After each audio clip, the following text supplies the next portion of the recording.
सद्धर्म का मार्ग मिले तो केवल मुझे नहीं, वो सबके लिए उपलब्ध होना चाहिए।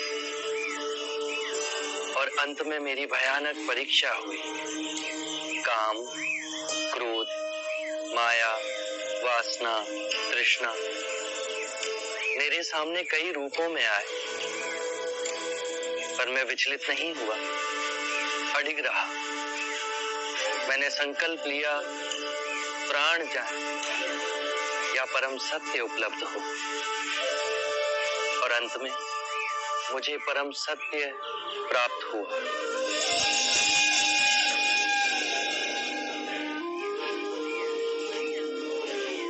हे पुरुष बुद्ध, मुझे उस मार्ग पर पहला पग रखना तो सिखाओ। कारण और प्रभाव की सूक्ष्म और अदृश्य श्रृंखला से पूरी सृष्टि बंधी। यदि तुम अच्छे कृत्य करोगे तो ताल की लहरों की तरह जन्म जन्म उसकी तरंगे तुम्हारे जीवन को कंपित करेगी, तुम्हें बौद्धित्व तक पहुंचाएगी। उसी के विपरीत यदि तुम बुरे कृत्य करोगे तो उसकी बेड़ियां जन्मों तक तुम्हें बांधेगी और घसीटती जाएंगी। पर जहां खड़े हो, जिस क्षण में हो, यदि उस क्षण में स्थिर हुए, शांत हुए, तो तुम अपने अंदर एक मध्य बिंदु को पाओगे, जिसे ना दुख होता है ना सुख, जो इस कार्य कारण सिद्धांत की पूरी श्रृंखला को तोड़ के तुम्हें परम सत्य से जोड़ता है।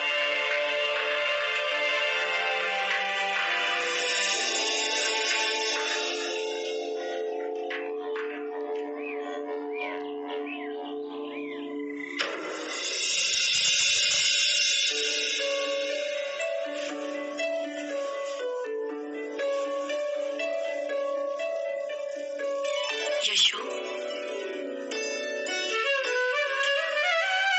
तुमने तो पूरे कक्ष में दीपावली मना रखी है। माँ, किसी के आगमन की खुशी में दीप प्रज्वलित किए जाते हैं ना।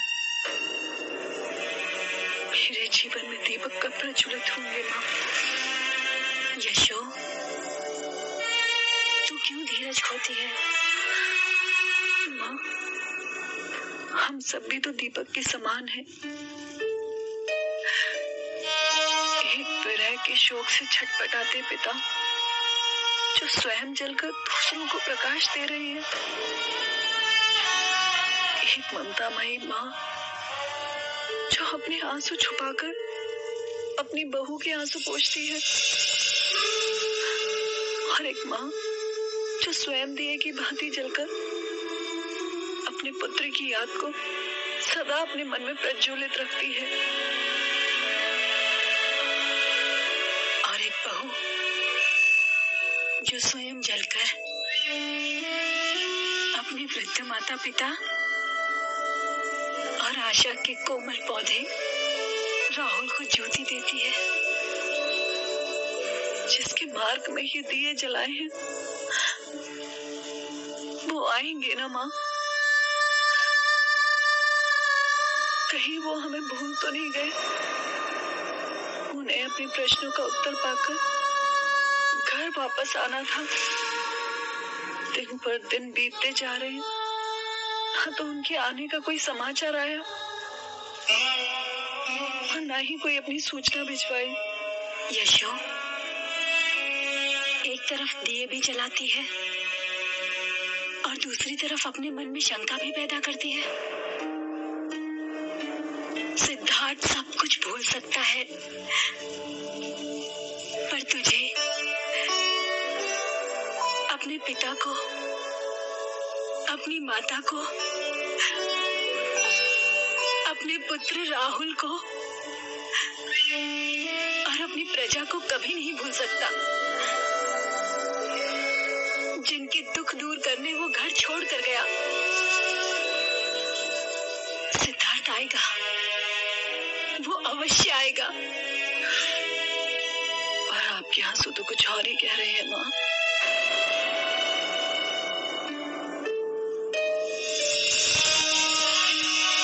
और कितनी प्रतीक्षा करूं माँ? कब तक दिए की भांति दिन रात जलती रहूं? कब तक इस कक्ष को यूं ही सजाती रहूं जिसका आधिपत्य मुझे भूल गया है? लौटता ही नहीं माँ।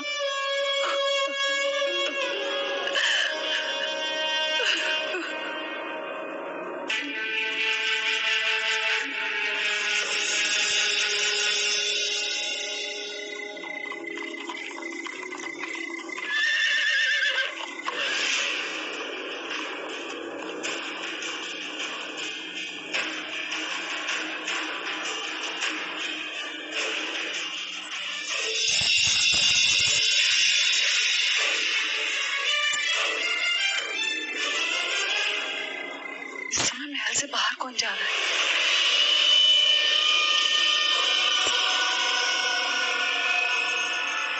मेरे पुत्र का रूप तो अत्यंत मनमोहक है।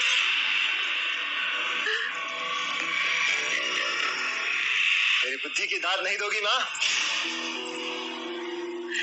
अरे मेरे होनहार पुत्र, क्या दाव खेला है तूने? नंद को ही महाराज के विरोध कर दिया। एक तीर से दो शिकार। बस देव अब इन दोनों के बीच में एक ऐसी दीवार खड़ी कर दे कि महाराज कभी भी नंद को राजगद्दी देने के बारे में ना सोचे। महाराज नंद को राजगद्दी दे भी दे तो क्या?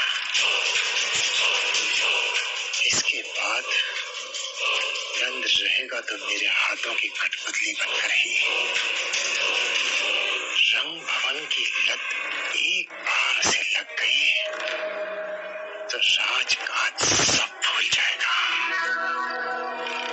मदिरा के नशे में ऐसा डुबोऊंगा उसे, फिर कभी उभर ना पाएगा। फिर उसका पतन निश्चित है। महाराज उससे घृणा करने लगेंगे। मैं मारी जाऊं मेरे सुपुत्र? सिद्धार्थ तो गया। अब नंद को ऐसे कुएं में धकेलूंगा कि जीवन भर वहीं सड़ता रहेगा।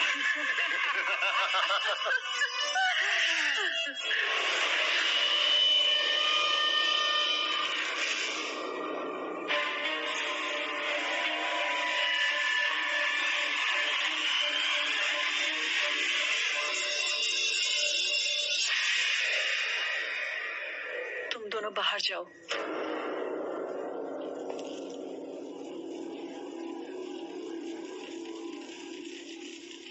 कहाँ जा रहे हो नंद? जानता था आप भी मुझे नैतिकता का पाठ पढ़ाने के लिए अवश्य आएंगे, परंतु आपकी जानकारी के लिए भी बता दूं, मैं ज्येष्ठ देवदत्त के साथ रंग महल जा रहा हूँ। अपने माता पिता की आज्ञा के बिना उन्हें चोट पहुंचाकर? चोट? ज्येष्ठ सिद्धार्थ जाते थे तो उन्माद का विषय, और मैं जाऊं तो चोट? बस नंद,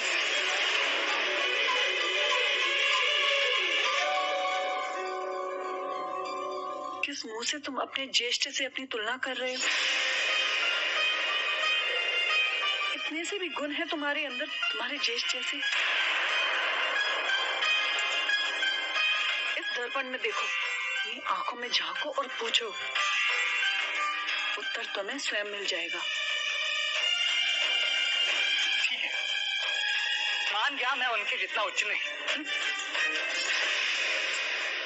प्रश्न ऊंच नीच का नहीं है। तुम्हारे ज्येष्ठ को सन्यासी होने का विचार काफी कम उम्र में आया। क्या सपने में भी तुम्हें ये विचार आया? अपने माता पिता की मनोस्थिति को समझो। उनकी चेष्टा थी कि तुम्हारे ज्येष्ठ विलासी बने, जिससे सन्यासी होने का विचार उनके मन से धीरे धीरे समाप्त हो जाए। और जिन गणिकाओं के मुंह के पल्लू में बंधकर तुम सर्वनाश की ओर जा रहे हो, ऐसी कि कितनी सुंदर प्रवीण गणिकाओं ने तुम्हारे ज्येष्ठ को रिझाने की चेष्टा की, वो नहीं रिझी। सारी गणिकाओं ने तुम्हारे ज्येष्ठ के सामने हार मान ली। तुम अपनी तुलना अपने ज्येष्ठ से कर रहे हो। तो सत्य सुनो, आम्रपाली भी तुम्हारे ज्येष्ठ को मोहित ना कर सकी। कीचड़ में खिलने वाला हर फूल कमल नहीं होता नंद। और फिर तुम्हारे ऊपर तो बहुत सारी जिम्मेदारी है। महाराज से लेकर कपिलवस्तु की सारी प्रजा को तुम्हें ही संभालना है। तुम भविष्य हो हमारा।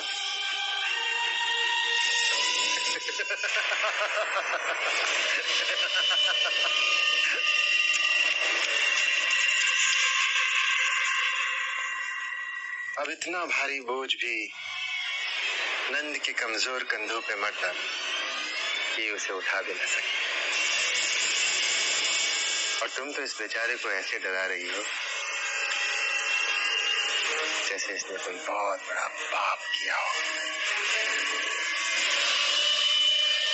केवल एक व्यक्ति इस राजमहल का मुझे बताओ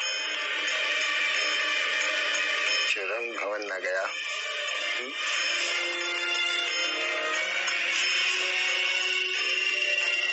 है कोई जवाब? नहीं है ना? तो नंद क्यों ना जाए?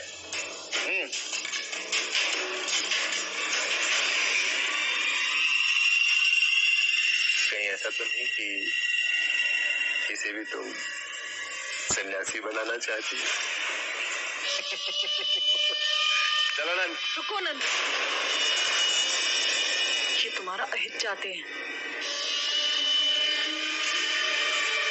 इसे अपने पल्लू से न बांधो यशो, इसे तो जीवन का रस पीने दो। मैं रथ के पास तुम्हारी प्रतीक्षा कर रहा हूं नंद।